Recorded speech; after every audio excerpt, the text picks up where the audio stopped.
Hello everyone, and welcome to the 172nd episode of Analyzing Evil, featuring the characters and themes of Fargo. When this channel first started to take off, I often saw one Lorne Malvo requested quite often to be featured in an episode, and after learning that the Fargo series was inspired by this film, I always figured I'd cover the character most requested to be covered from that film first, that character being Jerry Lundegaard, a man whose bumbling and haphazard attempts at organizing a criminal operation leads to a string of horrific events. And when combined with the unique setting and characterizations we're given in this film, we find ourselves with a story that's every bit as noteworthy as it was when it was released, which just so happens to have been 28 years ago from the date of the release of this video. I'm not sure why I waited so long to cover this film, but I'm glad to be covering it now, and if you all show enough interest as you once had in seeing a video on Lorne Malvo, perhaps a video on that man won't be too far off. Now without further ado, let's begin. Much of the evil present in the story of Fargo originates from the actions of two men, Carl Showalter and Geir Grimsrud. However, their heinous actions wouldn't even have occurred were it not for another man, Jerry Lundegaard, the man who contracts these two criminals to kidnap his wife to the tune of $80,000, and one tan Oldsmobile Cutlass Sierra. Also, he can pocket half of the ransom that he would coax his wealthy father-in-law to paying for her safe return, and use it to settle some mysterious and shameful debt that he's incurred. Now on the surface, Jerry is about as average of an everyman as you're likely to come across, with a clean-cut and well-dressed appearance that feels right at home at the car dealership he works at. A man who you might encounter anytime, anywhere, who is neither noteworthy nor insignificant, but just an accessory of your typical everyday environment. One thing that does separate Jerry as well as several other characters in this story from people you might encounter on a daily basis though, is how absurdly polite they are at nearly all times. And Jerry's speech and mannerisms are heavily influenced by a cultural phenomenon that's unique to the northern Midwest region of the United States, Minnesota nice. Minnesota nice is the term used to describe the overall emotionally reserved, polite, and friendly attitude that a large portion of the population of this region displays, and the origin of this behavior is subject to a certain degree of debate. Most people agree that Minnesota nice was influenced by Scandinavian culture, as Minnesota historically had the highest concentration of Scandinavian immigrants, and now the highest concentration of people of Scandinavian descent in the US. And the cultures of the Scandinavian countries also have a reputation for being emotionally reserved, polite, and friendly. And much of the cultural expectations of Scandinavian countries has come to be defined by Janteloven, or the Law of Jante, which is a term coined by the author Axel Sandemos to describe the culture of the fictional town of Jante in his novel A Fugitive Crosses His Tracks. And the 10 rules of the Law of Jante are as follows. 1. You're not to think you are anything special. 2. You're not to think you are as good as we are. 3. You're not to think that you are smarter than we are. 4. You're not to imagine yourself better than we are. 5. You're not to think you know more than we do. 6. You're not to think you are more important than we are. 7. You're not to think you are good at anything. 8. You're not to laugh at us. 9. You're not to think anyone cares about you. 10. You're not to think you can teach us anything. But there's an 11th rule as well, which is recognized as the penal code of Jante. Perhaps you don't think we know a few things about you. Now obviously the Law of Jante only came to be when Sandemos published his novel in 1933, but the inspiration behind the Law of Jante has been present within Scandinavian culture for centuries, a culture that has significantly contributed to the formation of Minnesota nice. And while all of these things can be quite the blessing, they can also be a burden, which we'll be discussing later on. However, some also theorize that Minnesota's even higher concentration of German immigrants and German-descended people also contributed to the development of Minnesota nice, as German culture shares a lot of common values with Scandinavian culture. So it would make sense that mixing the two in a foreign land would produce one of the most uniquely hospitable and polite cultures in the United States. It's also possible, as some have noted, that being polite in places like Minnesota was historically, and even perhaps today, a prerequisite for survival, particularly in the countryside, as if you live in a lightly populated rural area where winter snows can bury homes and roads under several feet of snow, it makes sense that you need to be on good terms with the only people around you who can help you if you're ever met with some weather-related misfortunes. But is Minnesota nice actually a real thing, or is it something that's been exaggerated in various forms of media? Well, from what I've seen by searching around the internet, it seems that the general consensus, at least at the time of the making of this video, is that yes, some Minnesotans do have this stereotypical attitude in their day-to-day lives, but it's by no means an unspoken rule that everyone follows. And there are some in Fargo who don't embody these traits like Wade. But regardless of whether or not it's as widespread as it seems to be in the film as it is in the real world, Minnesota nice is very much present in Fargo and is central to its story. However, using the word nice doesn't seem to be the most accurate way to describe what these people are exhibiting, and a more appropriate way to describe this behavior would be to call it Minnesota politeness. Minnesotans and others who display this type of behavior aren't necessarily being nice when they do so because they're naturally just nice people. They're more so being polite to everyone they encounter in every situation because that's what's expected of them. To be an upstanding member of your community at the expense of certain personal feelings you might have in any given instance. Of course, someone acting in this way could be genuinely nice in the moment they're interacting with you, but even in situations or conversations where you might expect someone to be more direct, regardless of how a person embodying these ideals might feel in that moment, or what response might be appropriate for the situation, they'll be polite about it, which is why this term has also been referred to as Minnesota passive aggressiveness, as even situations that call for a more direct or aggressive approach are also hidden beneath a veneer of politeness. Now, since we're going to be looking at Jerry's actions and mannerisms in detail in just a moment, I figured one of the best examples to demonstrate what Minnesota nice is like in situations where a more implied approach would be more useful, or even appropriate, would be to use an interaction we see Marge Gunderson having with Shep Proudfoot as an example of what Minnesota politeness entails before we go any further with Jerry's character. After Carl and Gare kidnap Jerry's wife Jean, they're stopped by a police officer on the road to Brainerd, and Gare ends up having to murder the officer, as well as two bystanders who witness Carl dragging the officer's body. Marge is the chief of police of Brainerd who's in charge of investigating this string of murders, and in the scene where Marge is interviewing Shep Proudfoot, the man who connected Jerry with Carl and Gare, Marge threatens to have Shep sent back to jail after she learns that he's a convicted felon out on parole, who received a call from either Gare or Carl, which would violate the condition of his parole that stipulates he can't associate with known criminals. However, Marge doesn't threaten Shep with imprisonment in the way you'd expect a chief of police to threaten someone, and to my surprise, I was able to bypass the censors on this one and show you this clip in full as a demonstration. So do you remember getting a call Wednesday night? Nope. You do reside there at 1425 Fremont Terrace. Yep. Anyone else residing there? No. Well, Mr. Proudfoot, this call came in past 3 in the morning. It's just hard for me to believe you don't remember anyone calling. Now, I know you've had some problems. Struggling with the narcotics, some other entanglements, currently on parole. So? Well, associating with criminals if you're the one they talk to, that right there would be a violation of your parole. Would end you up back in Stillwater. Now, I saw some rough stuff on your priors, but nothing in the nature of a homicide. I know you don't want to be an accessory to something like that. So, you think you might remember who those folks were who called you? Now that's about as passive-aggressive of a threat as you're liable to get from a police officer, even more so when you consider that all of what she said was conveyed with a cheery attitude and a smile on her face. And this is a perfect example of how Minnesota nice isn't just something that's present when people should be polite. Their politeness is present no matter the circumstances, even when they're in great distress, as is the case with Jerry for the majority of the film. This excerpt from a documentary on the film called Minnesota Nice gives us even more insight into this notion. Love you, Margie. Love you, hon. Given Joel and Ethan's temperament and eccentricities, it must have seemed like a looming threat to them as children in Minneapolis. That feeling of people being nice to them. How you doing?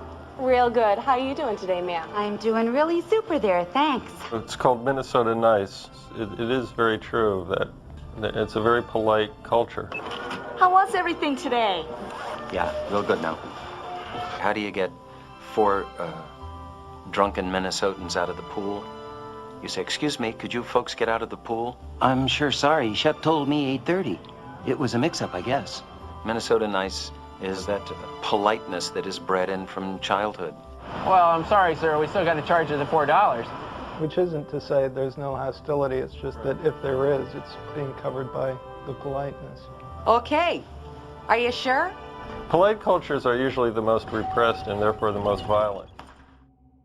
So it's not as if people who embody Minnesota nice are always cheerful no matter the circumstances because bad things never happen to them, and they never have any negative emotions. It's just that a majority of what they feel, experience, or think is masked by politeness and the feeling that one should do everything within their power to not burden others with their emotions or their problems. But in order to understand how this has influenced who Jerry Lundegaard is, and how it contributed to the evil that originates from his actions, we need to further explore the events of this story, as well as the one noteworthy thing about this otherwise unexceptional man, that being that Jerry Lundegaard is above all things a moron. Jerry at the beginning of this story is currently suffering through some sort of personal financial hardship that's never disclosed to us, though we do at least know that he's embezzled $320,000 from his car dealership via a loan he took out for new cars for the dealership from a company by the name of GMAC. In order to pay off this loan, he's concocted two separate schemes to do so, the first being the presentation of a business venture to his wealthy father-in-law in the form of a plan to build a parking lot, one that required $750,000 to finance, money that he hoped to get from Wade so he could use it to pay off his debts, and the second being the use of the ransom money from the kidnapping plot I've already mentioned to accomplish much the same. Now individually, these two schemes might have been rather sound as far as criminal endeavors go, but there are holes in both of them that make that decidedly not so. In the first, there's the fact that Jerry seems to have been unaware of how business dealings work.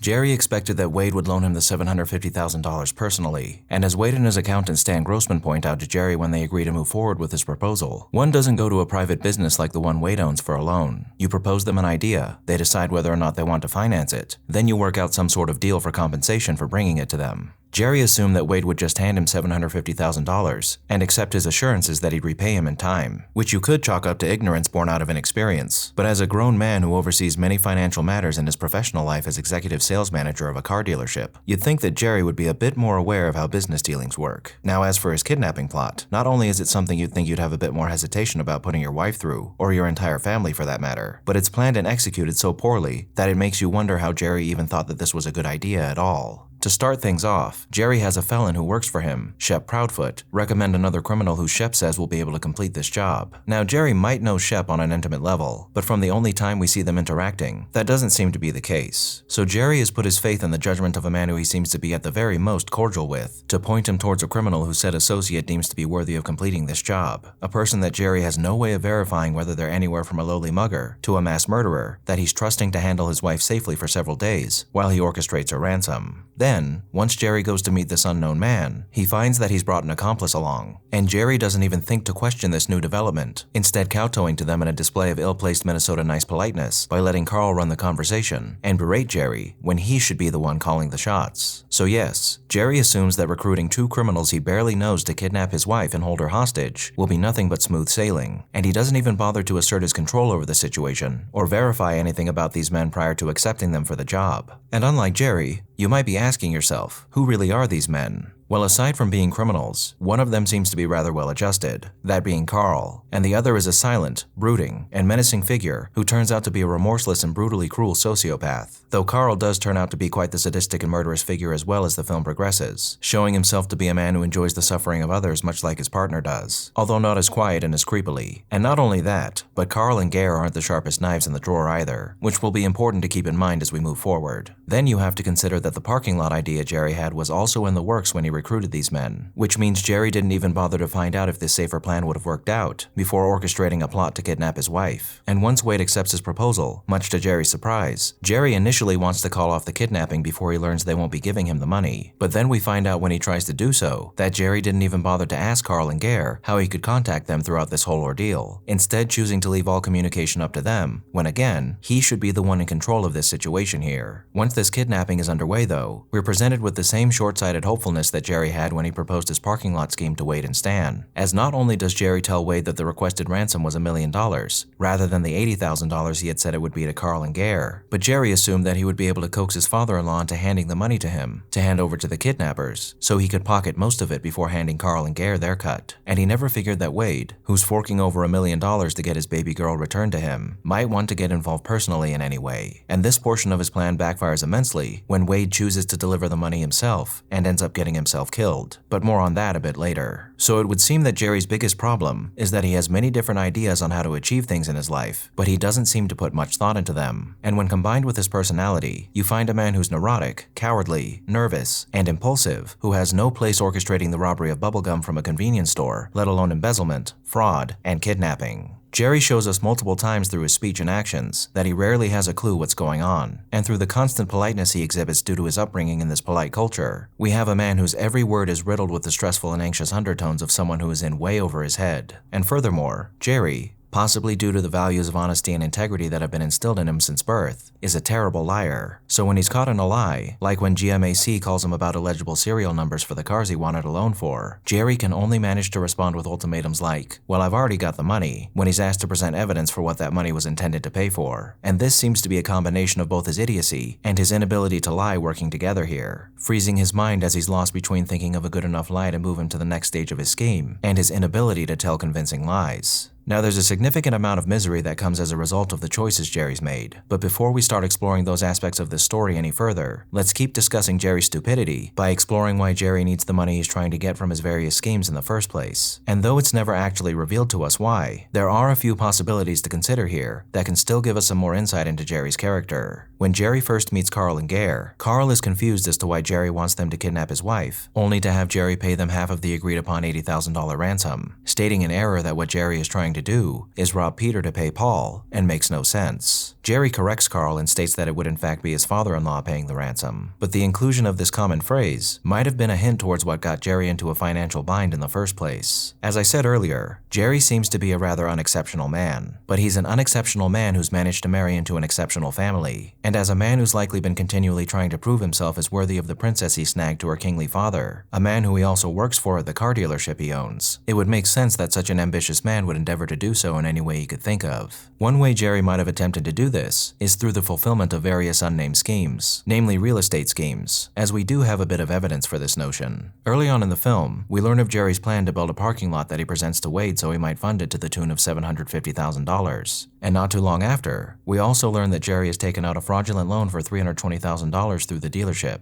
So we know, or rather we can assume, that Jerry likely used that $320,000 to pay off some sort of debt. And in order to pay GMAC back before they discover his scheme, he's trying to obtain the funds by either getting another loan from Wade for his lot idea, or by using the ransom money from the kidnapping in the event that this plan didn't work out. Now, I don't know about you, but I typically don't daydream about building parking lots for profit. So it could be that Jerry's inspiration for this idea came from his proximity to his father-in-law, who seems to be involved in similar land development endeavors considering he claimed to have owned a few parking lots in the 50s, and also owns a car dealership. Or maybe Jerry was inspired by his father-in-law to enter into some real estate deals of his own, which the not-so-bright Jerry may have been conned into entering by some unscrupulous individuals, which then resulted in him becoming massively indebted to whichever institution he may have gotten a personal loan from for said deals, loans that he couldn't pay back when those deals failed. And it was through his experience with these schemes that Jerry formulated his parking lot idea to present to Wade, hoping that he could use that money to both pay off his debts and purchase a new source of income for himself at the same time. It could even be that this lot idea of his was one of the schemes Jerry was involved in, and after getting in over his head with the unexpected cost of the lot, which ended up being $750,000 instead of the $320,000 he initially assumed it would be, he chose to try to present it to Wade as a fresh idea in order to gain his financing, which could be another reason why he needed the $750,000 personally. Another possibility, though, is that Jerry has gambling debts. Perhaps he owed his bookie the $320,000 he was loaned by GMAC, and the lot cost $430,000, and the lot idea was his way of squaring away his debts while actually buying something with the money his father-in-law would give him to avoid suspicion, which would end his chain of robbing several Peters to pay several Pauls. The only real evidence for this, though, is Jerry's connection to Shep Proudfoot, the man who set Jerry up with Gare to orchestrate the kidnapping of his wife, a man who, though working with Jerry at the dealership, was probably not someone Jerry would have typically associated with on a more personal level, and indeed, their relationship seems rather cool, so maybe Jerry became more familiar with the felonious Shep Proudfoot through illicit gambling circles. However, it's entirely possible that the reason Jerry even decided to speak to Shep in the first place was because as a senior member of the dealership, he likely knew of Shep's criminal record and chose to approach him as a potential candidate to fulfill his kidnapping scheme. Whatever the case may be, Jerry has seemingly scammed GMAC out of $320,000 in order to pay off some sort of debt, and the reason why that debt must be something like repaying other creditors, business partners, or even a bookie is because of how Jerry has managed to hide said debt from his family, as I don't think one could spend upwards of $320,000 on anything tangible and not have their family notice something is amiss. So any of these scenarios, or something similar to them, could be the cause of Jerry's troubles here. What's interesting to note though, and adds to the idiocy of Jerry's character, are the discrepancies between the different amounts of money that Jerry is seeking to obtain to pay off his mystery debt. He was loaned $320,000 by GMAC, so we know for certain that he needs at least that much money to pay them back. But then why does he need $750,000 from Wade? And furthermore, when Jerry brings the news to Wade that his daughter has been kidnapped, he tells Wade that the kidnappers are asking for $1 million.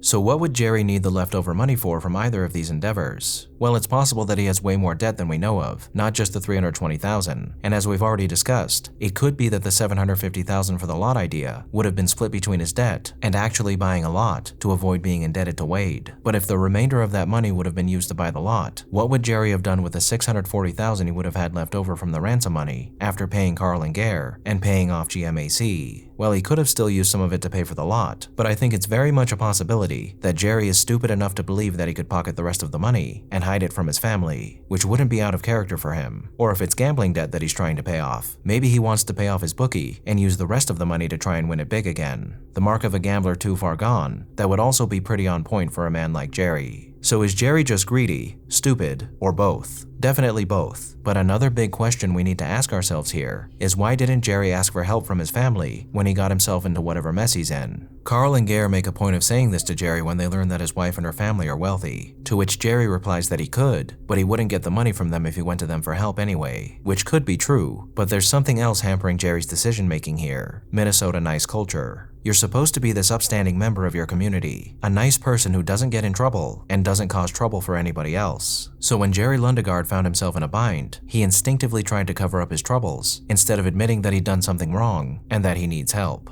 Now, a lot of people do this when they're in trouble, so it's not like hiding your problems is unique to Minnesota, but I think it still stands that the cultural expectations of Jerry's community heavily influenced his decision-making here, and therefore, these expectations can also be seen as an indirect cause of all the misery that occurs in this film. So instead of admitting he has a problem, admitting he needs help, and perhaps losing some respect in his community, he decides to recruit two criminal morons, whom he has no history with, to kidnap his wife, and they proceed to bungle this entire operation from start to finish, as an extension of Jerry's own idiocy. And indeed, in many ways, Carl and Gare seem to be the physical manifestation of Jerry's ill intent. First, they nearly let Jean get away when they kidnap her. Then when they're pulled over by an officer for not attaching tags to the new car Jerry gave them, Carl fails to bribe the officer into letting them go, which then forces Gare to murder him. Then when Carl is dragging this officer's corpse in the middle of the road, two people pass by and witness this, which then forces Gare to chase after them and murder them as well. As we've already discussed a bit, later on when Carl is demanding the ransom money be delivered immediately, Wade chooses to deliver the money to him instead of Jerry, which infuriates Carl and pushes him to murder Wade, but not before he's shot in the face in return. And as he's leaving the parking garage they met at, Carl proceeds to murder a parking attendant out of sheer frustration. After recovering Wade's body, Jerry returns to work the following day and is questioned by Marge further than he already had been about the missing Cutlass Sierra, which prompts Jerry to flee the interview and go into hiding. At the same time, Carl returns to Gare after burying most of the ransom money, so he can retrieve it after he delivers Gare his promised half. And here we learn that Jean has been murdered by Gare because she was shrieking and he couldn't stand it any longer. After a short confrontation, Gare murders Carl, whose body he then feeds into a wood chipper alongside Jean's in order to destroy the evidence, though before he's able to finish disposing of Carl and get to Jean, he's stopped by Marge. Jerry is caught shortly after in a motel, all the while sniveling like the coward he is, leaving nearly $1 million buried in the snow, unbeknownst to anyone still living in this situation, and a mess that hasn't benefited a single person that was involved in it.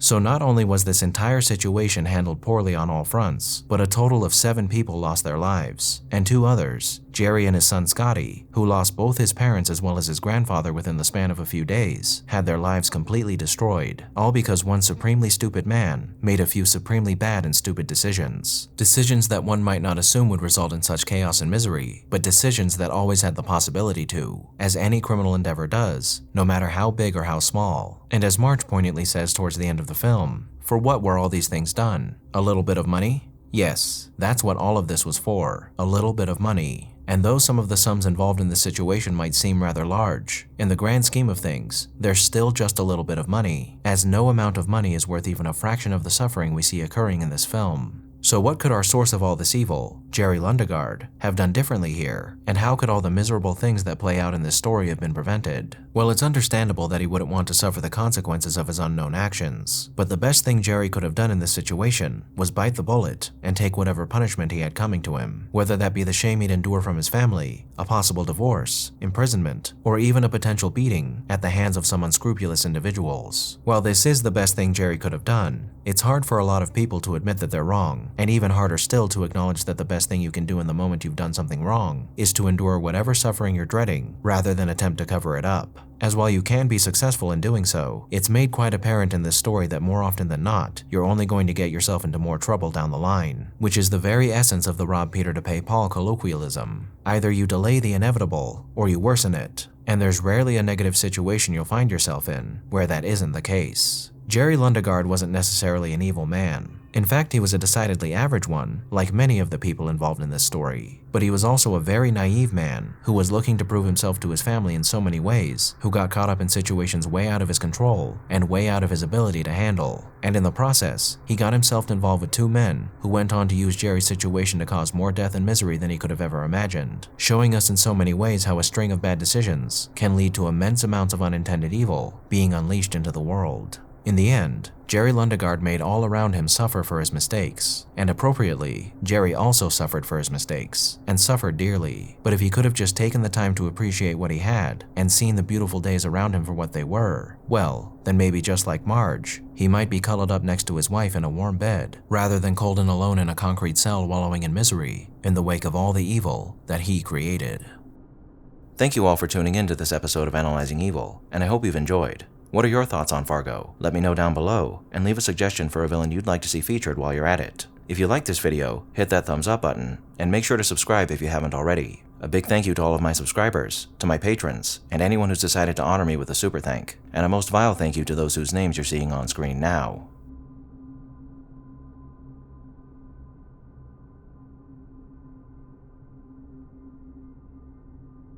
Join the channel's Discord server and subreddit to interact with myself and the community, and follow me on the social media platforms listed below to keep up with the channel. As always, thanks for watching, and I'll be seeing you soon.